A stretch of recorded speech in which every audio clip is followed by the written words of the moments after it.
Have you ever wondered how the news you watch reflects your beliefs?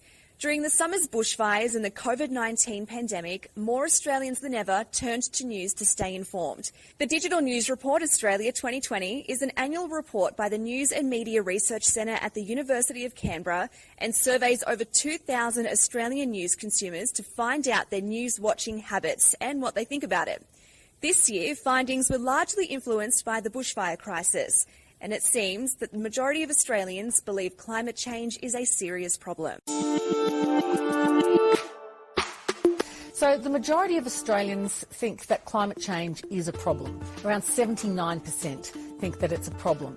But there's 8% of people who don't think it's a problem at all. And while that seems like a small number, compared to the average of the 40 other countries in our survey, it's double the global average of 3%. Younger people are much more concerned about climate change than older people. There's a real generational divide. For Gen Z, it's a big issue. For baby boomers and those aged 74 plus, it's not as big an issue at all.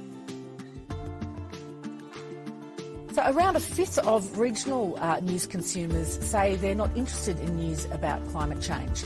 And that's much higher than those in cities. 11% in cities say they're not interested.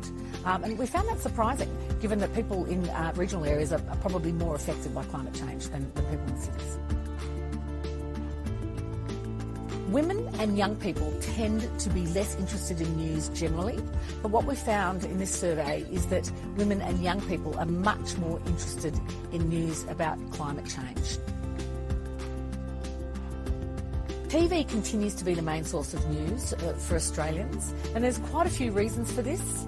I mean, firstly, we have access to really high quality, free-to-air news on TV, and so people continue to consume that. And while TV might be their main source of news, most Australians get their news from a range of sources. So they're watching TV, they're getting news from online and from social media, listening to the radio, maybe even buying a newspaper.